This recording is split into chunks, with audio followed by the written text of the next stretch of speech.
हर रोज एक नई कहानी देखने के लिए चैनल को सब्सक्राइब करें और बेल आइकन को दबाना ना भूलें। पायल एक बहुत ही काली लड़की होती है जो कि अपने माँ बाप की इकलौती औलाद होती है। पायल की माँ अक्सर पायल की शादी को लेकर परेशान रहती है। ऐसे ही एक बार वापस जब पायल का रिश्ता टूट जाता है तो पायल की माँ सुजाता रोने लग जाती है। अब क्या होगा? तेरे लिए आए रिश्ते भी टूटते जा रहे हैं। हर तरफ ये बात फैल रखी है कि तेरी शादी नहीं हो रही। सब रिश्ते आकर चले जा रहे हैं।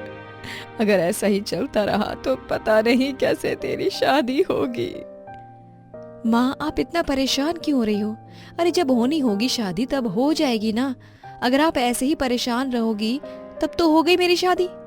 चलो अब मुस्कुरा दो। यहाँ मेरे सर पर इतनी टेंशन है और तू है मुस्कुराने को बोल रही है। और एक लड़की के माता पिता होने पर उनके ऊपर सबसे ज्यादा यही तो परेशानी रहती है।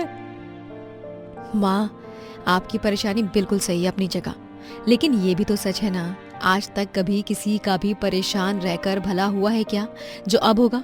आप परेशान रहोगी तो हमारी मुश्किलें ही बढ़ने वाली हैं और कुछ नहीं होगा। तेरे सामने तो अपनी परेशानी बताना भी पाप ही हो जाता है। हर वक्त पता नहीं कैसे इतनी शांत रहती है तू, जैसे कुछ हुआ ही ना हो, जबकि यहाँ इतना सब कुछ हो रहा है। तो क्या कोई भी परेशान हो जाएगा इतने सब में? तो सुजाता इसी तरह बहुत परेशान रहती है अपनी बेटी की शादी को लेकर। और वहीं पायल बस आज में जीने वाली लड़की होती है जो कि आज में ही जीती है। ऐसे ही कई दिनों तक चलता रहता है।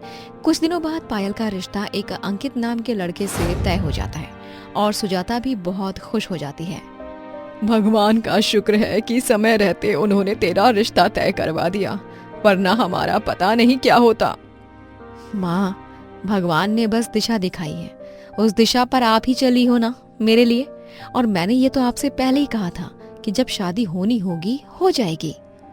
देख, इतनी मुश्किल से तेरा रिश्ता तय हुआ है तो तू भी ना अपने ससुराल में जाकर सबको खुश रखियो। किसी को भी शिकायत का मौका मत दियो और अगर कभी कोई गलती हो जाए तो माफी मांग लियो। माँ, आप ऐसे बोल रही हो जैसे मेरी शादी के बाद मैं ससुराल नहीं बल्कि स्कूल जाऊंगी। इतना सिखा रही हूँ आप। अरे आपकी ही बेटी हूँ, आप चिंता मत करो ना। मैं ना वहाँ पर सबका दिल भी जीत लूंगी और किसी को कोई शिकायत का मौका भी नहीं दूंगी। कुछ ही दिनों बाद पायल की शादी अंकित से हो जाती है और फिर पायल अपने ससुराल आ जाती है। ससुराल को अच्छे से संभालने लग जाती है, लेकिन अंकित बहुत ज्यादा शराब पीता था। हर रोज शराब के नशे में धुत घर आता था। ऐसे ही एक सुबह अंकित नशे में ही घर पर बैठा होता है। आप सुबह सुबह क्यों शराब पीने लगे? आपको काम पर नहीं जाना है क्या? देखिए, ये शराब अच्छी चीज नहीं होती है। आप इसे यहीं छोड़ दीजिए और काम पर ध्यान दीजिए। वैसे भी आपकी पीने की आदत की वजह से हमारे लिए इतनी मुश्किलें हो रही हैं। हट यहाँ से, मेरी मर्जी, मैं सुबह शराब पीऊं या पूरा दिन पीता रहूं। इसमें तू कौन होती है बोलने वाली? जब से तू आई है शादी करके हर रोज की चिक चिक हो गई है। ये मत करो, वो मत करो। अरे मेरी मर्जी, मैं कुछ भी करूं। तू मेरी पत्नी है, माँ नहीं। काली कहीं की, तेरी वजह से मेरा नसीब भी काला हो गया है। हे भगवान, एक तो इन्होंने पहले ही इतना कर्जा ले रखा है अपनी शराब की वजह से और अब भी ये नहीं मान रहे। पायल के परिवार को काफी ज्यादा परेशानी हो रही होती है। एक शाम पायल की सास जानकी उनके पास जाती है और उसे बोलती है, अरे बहू, मेरी दवाई खत्म हो गई है, आज मेरी दवाई ले आइयो। माँ जी, इनके पीने की वजह से पूरे 2 महीने हो गए हैं। हमारे घर में एक तो रुपया तक नहीं है, ऊपर से हर रोज कर्जा होता जा रहा है। घर तक चलाना मुश्किल होता जा रहा है माँ जी। बहू, मुझे माफ कर दे। मुझे लगा था कि ये शादी के बाद सुधर जाएगा, लेकिन मुझे नहीं पता था कि ये शादी के बाद और भी ज्यादा शराब पीने लगेगा। पायल से अपने घर की परेशानियां देखी नहीं जा रही थी और इसीलिए ही वो अपना टिफिन सर्विस का काम शुरू कर देती है। आसपास के लोगों में, फैक्ट्री में जाकर हर जगह पायल अपने टिफिन सर्विस की खबर पहुंचाने लगती है। ऐसे ही एक बार पायल बहुत बड़ी फैक्ट्री में जाती है और उसके मालिक हरीश से मिलती है। नमस्ते साहब, मेरा नाम पायल है, मेरा यहीं पास में ही घर है। जी बताइए, मैं आपकी क्या मदद कर सकता हूँ? दरअसल मैंने ना अभी जल्दी ही अपना टिफिन सर्विस का काम शुरू किया है और यहाँ इतने लोग आते हैं। अगर यहाँ किसी को भी टिफिन चाहिए होगा तो मुझे ज़रूर बताइएगा। वैसे तो मेरी फैक्ट्री में हर कोई अपना खाना लाता है, लेकिन अगर कभी किसी को टिफिन मंगवाने की जरूरत पड़ी तो मैं जरूर आपसे बात करूंगा। जी बिल्कुल, वैसे मैं अपना टिफिन लाई हूँ, एक बार आप चाहे तो चेक कर देख सकते हैं। पायल के कहने पर हरीश टिफिन से खाना खाता है और उसे उसका बनाया हुआ खाना बहुत अच्छा लगता है। अरे ये तो बहुत अच्छा खाना है, टिफिन सर्विस में इतना अच्छा खाना मिलेगा ये तो मैंने कभी सोचा ही नहीं था। आप एक काम कीजिए, मेरा तो नाम लिख ही लीजिए। आपको रोज टिफिन सर्विस चाहिए? जी बिल्कुल, मुझे तो आपका बनाया हुआ खाना बहुत ज्यादा पसंद आया। सच में आपका बनाया हुआ खाना खाकर तो मेरा दिल खुश हो गया, और जब काम में ऐसा स्वाद खाना मिल जाए तो काम करने में भी बड़ा मजा आता है। संडे फैक्ट्री बंद रहती है, इसलिए बाकी दिन ये सर्विस मुझे चाहिए। जी बिल्कुल। पायल को अब थोड़ा बहुत काम मिलने लगा था जिसे वो घर चला पा रही थी, लेकिन अब भी पायल हार नहीं मानती है। मुश्किलें बताकर नहीं आती हैं, अभी जैसे अचानक आ गई थी वैसे ही मुश्किलें आती हैं। मुझे अभी और मेहनत करनी है। पायल अब और भी ज्यादा मेहनत करती है, दूर दूर लोगों को अपने टिफिन सर्विस का खाना पहुंचाती है। एक सुबह पायल की तबीयत कुछ खराब होती है और तब भी पायल अपना टिफिन का खाना लेकर एक ऑफिस जाती है और उसके मालिक को देती है। अच्छा हुआ पायल तुम अपना टिफिन लेकर आ गई, मुझे सुबह से ही भूख लगी थी, मैं घर से भी कुछ नहीं खाकर आया था। अगर तुम नहीं आती तो सच में मेरा आज का पूरा दिन ही खराब हो जाता। ये कैसी बातें कर रहे हैं आप? अरे आप सब लोग मेरे भरोसे खाना नहीं लाते हो। तुम्हारी तबीयत कुछ खराब लग रही है। हाँ, वो थोड़ा जुकाम बुखार है, दवाई ली है, ठीक हो जाएगा। अपनी ऐसी हालत में भी हम सबका इतना ध्यान रखने के लिए बहुत बहुत थैंक यू। पायल की मेहनत रोज ही बढ़ती जा रही थी, घर की मुश्किलें भी धीरे धीरे खत्म होती जा रही थी। सुबह सुबह जब पायल रसोई में खाना बनाने के लिए जाती है तो वहाँ अंकित और जानकी खाने की तैयारी कर रहे होते हैं। ये देखकर पायल बोलती है, आप दोनों यहाँ क्या कर रहे हो? मुझे माफ कर दो पायल, तुमने अकेले सब संभाला और मैंने हमेशा तुम्हें दोष दिया है, लेकिन अब मैं तुम्हारा पूरा साथ देना चाहता हूँ और दूंगा भी। इसी के साथ अंत में पायल का परिवार ही अब उसकी ताकत बनता है और वो खूब तरक्की करती है। शीतल और प्राची दोनों जुड़वा बहनें होती हैं। शीतल काफी चालाक होती है और वहीं प्राची काफी मासूम और भोली भाली होती है। शीतल की शादी तय हो चुकी थी, इसीलिए शीतल की माँ पार्वती उससे कहती है, बेटा अब तेरी शादी का दिन नजदीक आ ही गया है और अब भी तू खाना बनाना नहीं सीख रही है। अरे कब तक ऐसे ही चलेगा? तू ससुराल जाकर मेरी नाक कटवाना चाहती है क्या? क्या माँ, आप भी ना जब देखो शादी के पीछे पड़ी रहती हो। अरे खाना बनाना तो मैंने शादी के बाद भी सीख लूंगी ना, इसमें कौन सी बड़ी बात है? शादी के बाद सब तेरे हाथ का खाना खाना चाहते होंगे और तू तब कैसे खाना बनाना सीख पाएगी? बोल। माँ, शादी मेरी हो रही है, शादी के बाद मुझे दूसरे घर में जाना है ना। हाँ, फिर भी पता नहीं क्यों आप इतना परेशान हो रही हैं। अरे मैं अपने ससुराल में सब संभाल लूंगी। शीतल अपनी माँ की बात को ना ही मानती है और ना ही समझती है। कुछ दिनों बाद शीतल की शादी विनय नाम के लड़के से हो जाती है और शीतल अब अपने ससुराल आ जाती है। ससुराल आने के बाद शीतल की सास पूनम उसे बोलती है, बहू कल कुछ मेहमान आने वाले हैं घर पर, तो तू सबके लिए खाने में कुछ अच्छा बना दियो। हाँ ठीक है। शीतल अगले दिन सबके लिए मटर पनीर बनाती है और जब वो पनीर खुद चखती है तो वो सब्जी उसे बिल्कुल भी अच्छी नहीं लगती है। इतनी बकवास सब्जी बनाई है मैंने, इसे तो कोई कुत्ता भी नहीं पूछेगा और मैंने सबके लिए सब्जी बनाई है। माँ सही कह रही थी, मुझे खाना बनाना सीख लेना चाहिए था, लेकिन मैंने तो YouTube पर देखकर कोशिश भी की। अब बन ही नहीं रहा खाना, तो मैं क्या करूं? इन लोगों को पता चला कि मैं अच्छा खाना नहीं बनाती हूँ तो इनके ताने शुरू हो जाएंगे। कुछ तो करना ही पड़ेगा मुझे सबका मुंह बंद करवाने के लिए। शीतल से जब अच्छा खाना नहीं बनता है तो वो अपनी बहन प्राची को बुलाती है और सबकी नजर से बचाकर दूसरे कमरे में लेकर उसको जाती है। देख प्राची, तुझे तो पता ही है ना कि मुझे खाना बनाना बिल्कुल नहीं आता और तू मेरी बहन, तू ये कभी नहीं चाहेगी कि मेरा घर टूटे। तुझे मेरी मदद करनी पड़ेगी। तू अब यहीं रहियो और खाना बना दिया करियो। किसी को पता नहीं चलना चाहिए कि तू मेरे बदले खाना बना रही है। ठीक है। प्राची के आने के बाद अब शीतल बेफिक्र हो जाती है और प्राची रसोई संभाल लेती है। कुछ दिनों बाद प्राची रसोई में खाना बना रही होती है, तभी पीछे से विनय आता है और उसे पकड़ लेता है। जीजा जी। जीजा जी? मेरा मतलब है, ये आप क्या कर रहे हो? मैं खाना बना रही हूँ। अरे खाना तो तुम हमेशा ही बनाती हो ना, कभी पति के लिए भी थोड़ा समय निकाल दो। खैर मैं खुद ही आ गया तुम्हारे पास। प्राची जैसे तैसे विनय से खुद को हटाकर बाहर चली जाती है, लेकिन अब गलतफहमी होनी ही थी। जब एक ही घर में दो जुड़वा बहनें रह रही हों, कुछ दिनों बाद सब लोग साथ बैठे होते हैं। प्राची भी वहाँ शीतल बनकर बैठी होती है। तभी पूनम बोलती है, अरे बहू, कल तू कहाँ गई थी विनय के साथ, बताया नहीं?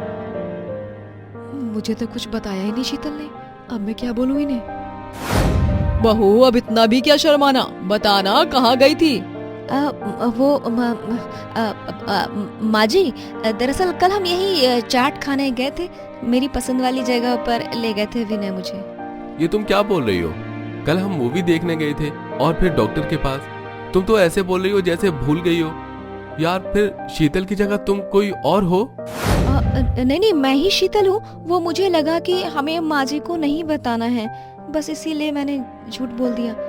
मैं सबके लिए चाय बनाकर लाती हूँ। सभी लोगों को शीतल कुछ अजीब सी लग रही थी, क्योंकि वो शीतल तो थी ही कहाँ, वो तो उसकी जुड़वा बहन थी ना। ऐसे ही कुछ दिनों बाद पूनम प्राची के पास जाकर बोलती है, अरे बहू, जो लोग तेरी शादी के बाद आए थे ना, आज शाम को भी वही मेहमान आने वाले हैं। तो ठीक है। तू इतना सोचकर क्यों जवाब देती है बहू? मैं कई दिनों से देख रही हूँ, तुझे कुछ भी बोलते हैं तो तू इतना ज्यादा सोचने लग जाती है, जैसे हमने तुझसे पता नहीं क्या ही बोल दिया हो। तू ठीक तो है ना? हाँ माँ जी, मैं बिल्कुल ठीक हूँ। और मैं कहाँ सोच कर जवाब दे रही हूँ। उस दिन दाल मखनी तो टेंशन में खराब हो गई थी, लेकिन आप चिंता मत करो, अब की बार मैं सोया चाप बनाऊंगी। बहू, सच में ना? तू पक्का ठीक तो है ना? क्योंकि तेरी हरकतों से साफ पता चल रहा है कि तू बिल्कुल ठीक नहीं है। उस दिन तूने दाल मखनी नहीं बल्कि मटर पनीर बनाया था। तुझे हुआ क्या है बहू? देखा माँ जी, आपकी याददाश्त कितनी सही है। मैं तो यही चेक कर रही थी कि आपको सब याद रहता है या नहीं। रोज अब ऐसे ही कुछ होता जा रहा था, जिससे घर वालों का शक बढ़ता ही जा रहा था। ऐसे ही एक दिन शीतल सीढ़ियों से उतर रही होती है, तभी वो गिर जाती है और वहाँ पर विनय आ जाता है। शीतल, तुम क्या करती हो? थोड़ा तो संभल कर काम किया करो ना। अब देखो, लग गई ना तुम्हारे पैर में, दिखाओ मुझे। बहुत दर्द हो रहा है विनय, ऐसा लग रहा है पैर मुड़ गया। मुड़ा भी है और देखो सूजन भी आ गई है इतनी। सच में तुम डांट खाने का काम करती हो। अब क्या बस ऐसे ही डांटते रहोगे या फिर मेरी मदद भी करोगे? चलो कमरे में, मैं पहले स्प्रे लगा देता हूँ, फिर गरम पट्टी बांध दूंगा। विनय शीतल को कमरे में ले जाकर गरम पट्टी बांध देता है। शीतल भी आराम से सो जाती है। रात के समय जब विनय रसोई में पानी लेने जाता है और वहाँ प्राची आराम से काम कर रही होती है। शीतल, ये क्या? तुम्हें तो इतनी मोच आई थी, तुम कमरे में आराम कर रही थी, तो फिर यहाँ क्यों आई? और इतनी बड़ी मोच ठीक कैसे हो गई? तुम आराम से कैसे चल सकती हो? वो मैं आराम ही कर रही थी, लेकिन ज्यादा मोच थी नहीं, और जब खड़ी हुई तो दर्द भी नहीं हो रहा था, इसीलिए मैं यहाँ काम करने आ गई। आप चिंता मत करो, मैं ठीक हूँ। आप जाओ, मैं खाना बना लेती हूँ तब तक। विनय का शक अब बहुत ज्यादा बढ़ गया और वो सब कुछ अपनी माँ को बताता है। 2 दिन बाद जब प्राची खाना बना रही होती है, तभी पूनम की जोर से चिल्लाने की आवाज आती है, बचाओ मुझे, बचाओ। पूनम की आवाज सुनकर वहाँ विनय, शीतल और प्राची तीनों आ जाते हैं। इसका मतलब हमारा शक सही था। यहाँ माँ जी को कुछ हो गया है और आप ये क्या बोल रहे हो? मुझे कुछ नहीं हुआ, ये सब जुड़वा बहनों का झूठ पता करने के लिए किया गया है। शीतल, ये सब क्या है? मुझे माफ कर दो, मुझे खाना बनाना नहीं आता, इसीलिए मैंने ये सब किया। शर्म आनी चाहिए, बस खुद को अच्छा दिखाने के लिए ये सब किया। खुद ने कोशिश तक नहीं की और वाह चाहिए। तुम अपनी बहनों को रसोई संभालने के लिए लाई थी ना, लेकिन तुम्हारी बहन के व्यवहार की वजह से हमारे घर के लिए और तुम्हारी बहन ही अच्छी है। प्राची, मैं तुमसे शादी करना चाहता हूँ। विनय प्राची से शादी कर लेता है, जिसके बाद शीतल को अपनी गलती पर बस अफसोस ही होता रहता है। मनोज एक बहुत ही गरीब आदमी होता है। मनोज अपनी पत्नी सुनीता और बेटे आकाश के साथ रहता है। एक शाम मनोज घर आता है और खुद से बात करने लगता है। अब क्या होगा? मेरे सर पर इतना कर्जा है, अगर मैंने कर्जा नहीं दिया तो वो लोग मुझे छोड़ेंगे नहीं। मैंने चीख कर भी क्या कर रहा हूँ, अपने परिवार को कोई खुशी, कोई आराम नहीं दे पा रहा हूँ। मेरी वजह से मेरे परिवार को इतनी मुश्किलों का सामना करना पड़ रहा है। भगवान, ऐसी जिंदगी से तो अच्छा मुझे जिंदगी ही मत देते। मनोज काफी परेशान हो जाता है और इतनी टेंशन की वजह से वहीं मनोज को हार्ट अटैक आ जाता है और वो वहीं मर जाता है, जिसके बाद सुनीता और आकाश बिल्कुल बेसहारा हो जाते हैं। मेरे बेटे ने पहले ही इतना कुछ देख लिया है, अब और नहीं। मैं अपने बेटे को और दुख नहीं दे सकती हूँ। मेरे पति नहीं है तो क्या हुआ, मेरे बेटे के लिए मैं तो हूँ ना। मैं वो सब करूंगी जो मेरे बेटे को चाहिए। मैं उसकी माँ बाप दोनों बनकर दिखाऊंगी।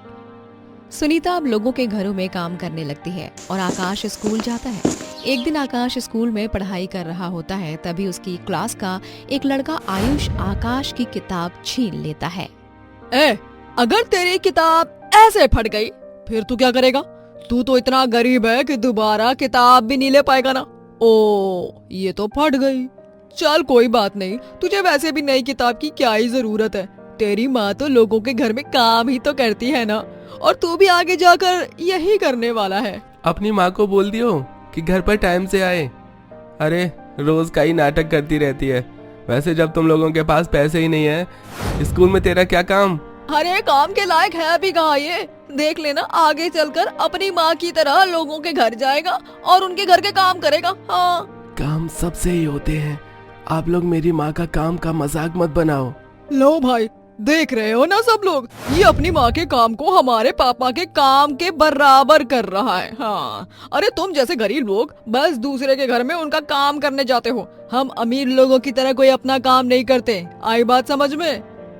स्कूल में हर कोई आकाश का मजाक उड़ाता रहता है और आकाश चुपचाप सबकी बातें ताने सुनता रहता है, कभी किसी को पलटकर जवाब नहीं देता। ऐसे ही एक दिन आकाश फटे हुए कपड़े पहनकर स्कूल में बैठा होता है, तभी आयुष वहां आता है। तेरे पास तो अच्छे कपड़े भी नहीं है, ये फटी हुई यूनिफॉर्म है। ऐसे फटे हुए कपड़े तो हमारे घर के साफ सफाई वाले भी नहीं पहनते हैं। और ये इतना घटिया बैग, जैसे कहीं कूड़े से उठाया हो। छी छी, ऐसा बैग लेकर तो हमारी क्लास में नहीं बैठ सकता भाई तू।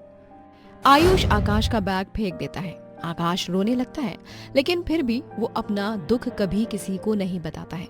आकाश रोज अपनी माँ के साथ बैठता है जब भी वो खाना बनाती है, और अपनी माँ से खाना बनाना सीखता भी है।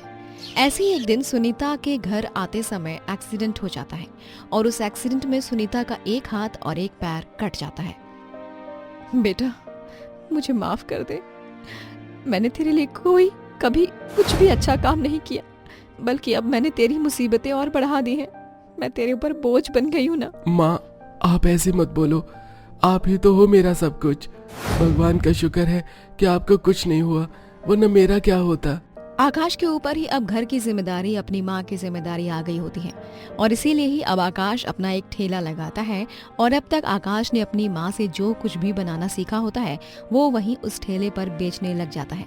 ऐसे ही एक औरत आकाश के ठेले पर आती है और खाना खाकर आकाश की तारीफ करते हुए बोलती है, अरे वाह, खाना तो बहुत ही अच्छा है। लग ही नहीं रहा है जैसे मैं कहीं बाहर खा रही हूँ। बिल्कुल घर जैसा ही स्वाद है। अच्छा लगा खाना तो मैं आपके घर के लिए भी पैक कर दूं? अरे हाँ हाँ बिल्कुल। वैसे भी जब इतना अच्छा खाना मिल ही रहा है तो घर जाकर दोबारा मेहनत करनी ही क्यों है। एक काम करो, तुम 4 प्लेट पैक कर दो। आकाश का बनाया हुआ खाना धीरे धीरे काफी लोगों को पसंद आता है, और इसी तरह आकाश अब पैसे कमाकर अपना और अपनी माँ का पेट भरता है। आकाश स्कूल भी जाता है। एक सुबह आकाश स्कूल में थोड़ी देर से आता है कि तभी फिर आयुष उसका मजाक बनाते हुए बोलता है, क्या हुआ आकाश, ठेला लगाते हुए नींद नहीं खुली क्या? देखा ना तुम सब लोगों ने, मैंने तो पहले ही कहा था ये गरीब पढ़ लिख कर भी हमारी बराबरी नहीं कर सकता है, क्योंकि ठेला लगाना, दूसरे के घर में काम करना, बस यही तो इस गरीब को अच्छा से आएगा ना। हाँ, यही मुझे अच्छे से आएगा और यही अब भी मुझे आता है, लेकिन इसे तुम लोगों को क्या दिक्कत हो रही है? अरे मुझसे अगर इतनी ही परेशानी है तो दूर रहो। ठेला लगाऊं या कुछ भी करूं, काम से काम। तुम लोगों की तरह किसी को परेशान तो नहीं कर रहा हूं ना मैं। आकाश के इस करारे जवाब से सब बच्चों को बहुत ज्यादा गुस्सा आता है। आयुष अपने दोनों दोस्त गौरव और सुमित से बोलता है, ये कुछ ज्यादा ही उड़ने लगा है, इसको जमीन पर लाना ही होगा।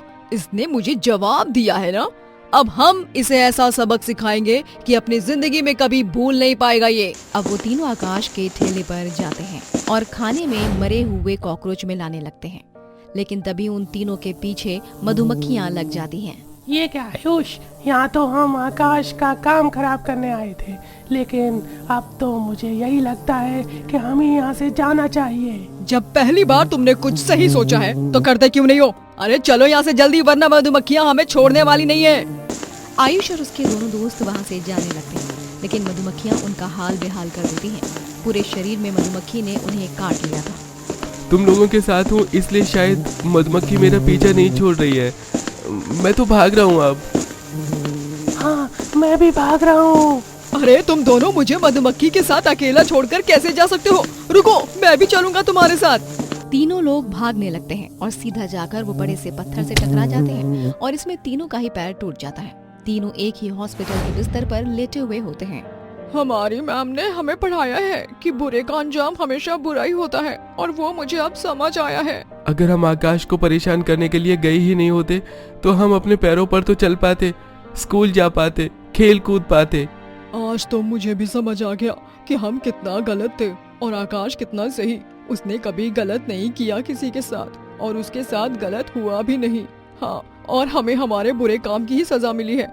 आज के बाद हम किसी के साथ कभी बुरा नहीं करेंगे। आयुष और उसके दोनों दोस्तों को उनके गलत काम की सजा मिलती है, और यहाँ आकाश, जो कि एक गरीब स्कूल स्टूडेंट था, वो ठेला लगाकर खूब तरक्की करता है। मोहन अपनी पत्नी वंदना और अपनी बेटी रिया के साथ रहता है। मोहन अपनी पत्नी और बेटी को बिल्कुल भी नहीं मानता है और उनको हमेशा ही ताने देता रहता है। ऐसे ही एक दिन मोहन शाम को सुधा नाम की औरत के साथ मोहन घर आता है और अपनी पत्नी और बच्चों से बोलता है, तुम दोनों निकलो यहाँ से, अब मैं तुम दोनों को और इस घर में नहीं रख सकता हूँ। ये आप क्या कह रहे हो? हम आपका परिवार है, आप हमें ही घर से क्यों निकाल रहे हो? और ये औरत कौन है? आप इसे हमारे घर क्यों लेकर आए हो? ये मेरी पत्नी है। तुम माँ बेटी अब मेरे लिए मर चुके हो। मुझे अब तुम दोनों से कोई लेना देना नहीं है। अब से मेरा परिवार भी यही है और मेरा सब कुछ अब यही है। हम कहाँ जाएंगे? आपके सिवा हमारा है ही कौन? और ये तो हमारी बेटी है। हमारी बेटी के बारे में तो थोड़ा सोचो ना। एक बार में बात समझ नहीं आई क्या? अरे ना मेरी कोई बेटी है और ना ही कोई मेरी पत्नी है। अब मेरे लिए जो कुछ भी है वो बस यही है। तुम दोनों से अब मुझे कोई लेना देना नहीं है। चलो निकलो मेरे घर से। मोहन अपनी पत्नी और बेटी को घर से निकाल देता है और अपनी दूसरी बीवी के साथ रहने लग जाता है। वंदना और रिया अब बेसहारा हो जाते हैं। उनके पास ना ही घर होता है और ना ही पैसे होते हैं। वो दोनों मुश्किल घड़ी में बस यहाँ वहाँ भटकती रहती हैं। माँ, मुझे बहुत जोर से भूख लग रही है। हमने 2 दिन से कुछ खाया नहीं है। आज भी हम क्या भूखे ही रहने वाले हैं? नहीं मेरी बच्ची, ऐसे नहीं बोलते। और मैं हूं ना तेरी माँ तेरे साथ। हाँ, तू चिंता मत कर, आज हम खाना जरूर खाएंगे। लेकिन कैसे खाना खाएंगे? हमारे पास तो पैसे ही नहीं है, और बिना पैसे के तो हमें कोई भी खाना नहीं देने वाला है ना। फिर हम कैसे खाना खाएंगे? भूख के मारे तो मुझसे चला तक नहीं जा रहा है। बेटा, यही पास में एक मंदिर है, हम दोनों वही मंदिर में चलते हैं। वहाँ अगर कुछ खाने को मिल जाएगा तो आज तो तेरा पेट भर जाएगा ना। मुझे भी बिल्कुल अच्छा नहीं लग रहा है तुझे ऐसे देखकर। बस यही पास में ही मंदिर है, थोड़ी हिम्मत कर मेरी बच्ची। वंदना और रिया दोनों मंदिर जाते हैं। वहाँ उस रात रुकते हैं और लोगों से भीख में मिला खाना खाते हैं। लेकिन मंदिर का पुजारी भी उन्हें वहाँ से भगा देता है। माँ, अब कहाँ जाएंगे हम? अब तो हमें मंदिर के पुजारी जी ने भी भगा दिया है, और आज मौसम ऐसा हो रहा है जैसे बारिश होने वाली है। अब हम क्या करें? बेटा, तू इतनी चिंता क्यों कर रही है? मैं हूँ ना, यही रेलवे स्टेशन है, हम वहाँ रुक सकते हैं। वहाँ कोई नहीं भगाएगा हमें। दोनों माँ बेटी इसी तरह अब रेलवे स्टेशन में जैसे तैसे अपना गुजारा करते हैं। ऐसे ही कई दिन निकल जाते हैं और इनकी परेशानियां भी ऐसे ही चलती रहती हैं। कुछ दिनों बाद जब वो दोनों माँ बेटी रेलवे स्टेशन पर ही बैठी होती हैं, तभी वहाँ शारदा नाम की एक औरत आती है और उनसे बोलती है, अरे, मैं तुम दोनों माँ बेटी को काफी समय से देख रही हूँ। तुम क्या यहीं रहती हो? हाँ, हम तो गरीब हैं, हमारे पास ना कोई काम है और ना ही ठिकाना। तभी मैं तुम्हारे पास आई हूँ। मेरे पास एक काम है, अगर करोगी तो बताओ। मैडम जी, ये तो आप इतनी बात बोल दी, भला मुझे क्यों ही एतराज होगा आपकी बात से। मेरे पास अभी कोई काम नहीं है और आप तो जैसे हम गरीब पर एहसान कर रही हो। मुझे बताइए क्या काम है, मैं सब काम करने को तैयार हूँ। शारदा वंदना को काम दिलवा देती है वंदना भी खूब दिल लगाकर वहाँ काम करती है। धीरे धीरे 1 महीना हो जाता है और जब वंदना शारदा से पैसे लेने जाती है तो उसे शारदा कहीं नहीं मिलती। आसपास हर जगह देखती है लेकिन कहीं भी शारदा उसे नहीं मिलती है। वंदना रोते हुए अपनी बेटी के पास जाती है और उसे बोलती है, उस औरत ने हमें धोखा दे दिया। उसने मुझसे पूरे 1 महीने काम करवाया और जब पैसे देने का समय आया तो वो पता नहीं कहाँ गायब हो गई। माँ कोई बात नहीं, आप मत रो। हमने कुछ समय में ही बहुत कुछ देख लिया है और अब मुझे अच्छे से सबक मिल गया है कि हम किसी पर आसानी से भरोसा नहीं कर सकते हैं। अगर हम किसी पर भरोसा कर सकते हैं तो वो बस एक दूसरे पर। रिया और वंदना अब दोनों ही सोच समझ कर आगे बढ़ते हैं और सड़क पर ही अपनी एक झोपड़ी बनाते हैं जिसमें वो रहने लग जाते हैं। वंदना अब एक स्कूल में नौकरी करने लगती है। एक शाम जब वंदना घर आती है तो रिया उसे बोलती है, माँ आज के खाने के लिए राशन बिल्कुल भी नहीं है और मैं दुकान पर राशन लेने गई तो उन्होंने साफ मना कर दिया। वो कह रहे हैं कि पहले के पैसे देने हैं। कोई बात नहीं, मैं मंदिर से खाना ले आती हूँ। अभी जब मैं आ रही थी ना तो वहाँ खाना बट रहा था। वंदना मंदिर में खाना लेने जाती है लेकिन वहाँ पर खाना खत्म हो चुका होता है और फिर वंदना निराश होकर घर जाने लगती है। मेरी बच्ची बेचारी घर पर मेरा इंतजार कर रही है कि मैं खाना लेकर आऊंगी, लेकिन मुझे तो खाना मिला ही नहीं। अब मैं क्या करूं? वंदना घर जाने लगती है। तभी वंदना की नज़र गीली घास पर जाती है। अरे हाँ, अगर राशन नहीं मिला, मंदिर में खाना नहीं मिला तो ये गीली घास तो है ही, कम से कम पेट तो भर ही सकता है ना इस घास से। वंदना वो घास तोड़कर घर लेकर जाती है और उसे उबालकर पीसने लगती है। ये देखकर रिया बोलती है, माँ आप क्या कर रही हो? घास क्यों पीस रही हो? इससे क्या होगा? कोई दवाई बना रही हो क्या? नहीं बेटा, मैं कुछ खाने के लिए ही बना रही हूँ, तू बस देखती जा। वंदना घास के पेस्ट में नमक और मिर्च मिलाकर उसकी रोटियां बनाती है और साथ में सब्जी चटनी भी बनाती है और इसी तरह वो पूरी तरह बस घास का ही खाना तैयार कर देती है। अरे वाह माँ, आपने तो घास से पूरा खाना बना दिया। दिखने में तो ये बहुत ही अच्छा लग रहा है। तुम खाकर तो देखो, ये खाना पक्का खाने में भी बहुत अच्छा होगा। मैं तो वैसे भी बहुत भूखी हूँ, मैं खाना शुरू कर रही हूँ, आप भी खाओ ना माँ। वंदना और रिया दोनों को ही घास का बना खाना बहुत अच्छा लगता है और अब ऐसे ही वो आए दिन अक्सर घास का बना खाना बनाते रहते हैं। ऐसे ही कई दिनों तक चलता रहता है। कुछ दिनों बाद एक संजय नाम का पर्यटक उनके घर आता है और तभी वो लोग खाना खा रहे होते हैं। वो एक्चुअली मैं यहाँ नया हूँ और मुझे बहुत ज़ोर से भूख लग रही है। आसपास कोई ढाबा भी नहीं है, अगर कुछ खाना मिल जाता तो अच्छा हो जाता। संजय की बात सुनकर वंदना उसे घास का खाना देती है जो कि संजय को बहुत ज्यादा अच्छा लगता है। अरे ये तो बहुत अच्छा है। ये घास का खाना है। बहुत अच्छा है। देखना, मैं शहर जाऊंगा तो सबको बताऊंगा और मेरी मानो तो बेचना शुरू कर दो। हाँ माँ। आपका बनाया हुआ खाना सबको बहुत पसंद आने वाला है। वंदना अब घास की रोटी और खाना बेचने लगती है और उसे अंत में खूब प्रसिद्धि भी मिलती है। दोस्तों, अगर आपको ये कहानी पसंद आई तो लाइक करें, शेयर करें और कमेंट करके बताएं कि कहानी में आपको सबसे अच्छा क्या लगा।